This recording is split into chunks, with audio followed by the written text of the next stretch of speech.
Hello, welcome to నాన్నమ్మ వంటకాలు. ఇవాళ గంగబాయిల కూర, మామిడికాయ పప్పు వండుకుందాము. దానికి కావాల్సిన కందిపప్పు, మామిడికాయ ముక్కలు, పచ్చిమిర్చి, గంగబాయిల కూర క్లీన్ చేసి పెట్టుకున్నాను. చూడండి, ఈ పప్పు అయితే చాలా చాలా బాగుంటుంది. మంచి వాటర్ ఉంటుంది, మందంగా ఉంటాయి ఆకులు. చూడండి, కొన్ని ఎల్లిపాయలు, పచ్చిమిర్చి, కరివేపాకు, కొత్తిమీర, ఇవన్నీ దానికి కావాల్సినవి. ఇప్పుడైతే పప్పు నేను కొంచెం సేపు నానబెట్టి ఇప్పుడు అందులో కొద్దిగా పసుపు, కొంచెం ఆయిల్ వేసేసి ఆకుకూర, మనం కడిగి పెట్టుకున్న ఆకుకూర వేసేసుకుందాం.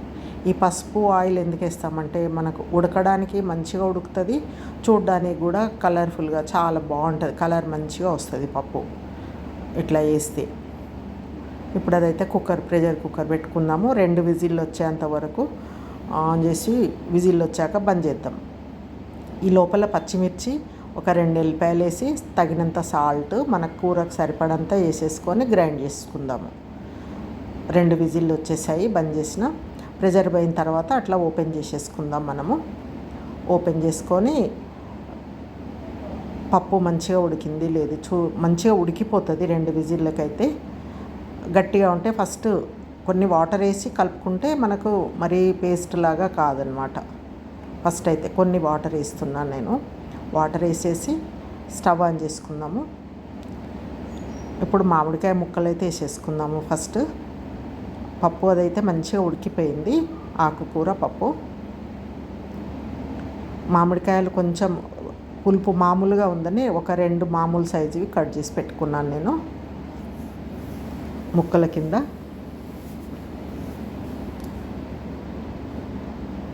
ఇప్పుడు అట్లే మనం గ్రైండ్ చేసుకున్న కారం కూడా ఇప్పుడు వేసేసుకోవచ్చు.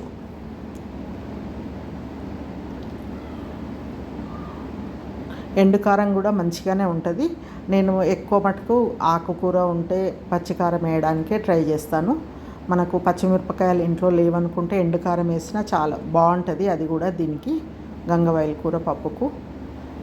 ఇది ఎండాకాలమే దొరుకుతుంది మనకు ఎండాకాలం అనగానే చూడండి, ధనియాల పొడి,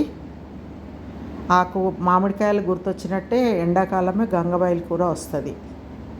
కొత్తిమీర యాడ్ చేసుకొని కలుపుకొని, ఇప్పుడు వాటర్ ఏమన్నా ఇప్పుడే పడితే ఇప్పుడే కొన్ని యాడ్ చేసుకోవాలి. మనకు పప్పు అయితే ఉడికిన తర్వాత చల్లగా అయితే దగ్గరికి వస్తుంది.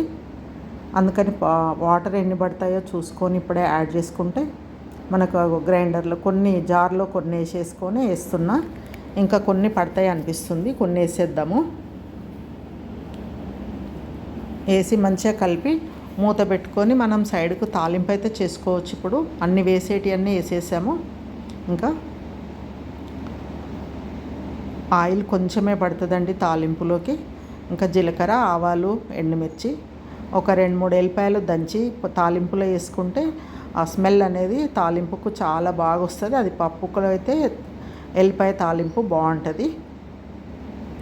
ఆవాలు అన్నీ 1/2 టీ స్పూన్ అంతే. ఒక ఎండుమిర్చి ముక్కల కింద చేసి వేస్తున్నాను. ఎండాకాలం ఈ పప్పు అయితే చలవ చేస్తుంది అంటారు మంచిగా. కాంబినేషన్ కూడా చాలా మంచి కాంబినేషన్ అండి. గంగవాయిల కూర, మామిడికాయ పప్పు అసలు నచ్చదు అనేవాళ్ళంటూ ఉండరు. ఎల్లిపాయ, కొద్దిగా పసుపు తాలింపులోకి. ఇప్పుడు కరివేపాకు వేసుకుందాం. ఇప్పుడు పప్పులో తాలింపు అయితే పెట్టుకుందాము. తాలింపు వేసి అంతా కలిపిన తర్వాత ఒక నిమిషం సేపు ఉంచుకుంటే సరిపోతుంది. మనకు తాలింపు అంతా కూరకు మంచిగా పట్టిపోతుంది. మూత పెట్టేసి 1 నిమిషం సేపు ఆగి ఇంకా మనకు పప్పు రెడీ అయిపోతుంది. అంతా కలిపేసి ఇప్పుడు మూత పెట్టేసుకుందాం. ఇది చాలా బాగుంటాయండి. సైడ్కి మనకు వడియాలు కానీ, చల్లమిరపకాయలు కానీ అట్లా ఉంటే ఏదైనా ఫ్రై కూర ఉన్నా సరే, ఏం లేకపోయినా కూడా ఒక్క కూరతోటైనా తినేసేయచ్చండి, అంత బాగుంటుంది ఈ కూర. చూడండి, కూర అయితే దగ్గరికి అయిపోయింది, రెడీ అయిపోయింది మనకు. ఇంకా ఇప్పుడు స్టవ్ ఆపేసుకోవచ్చు మనము.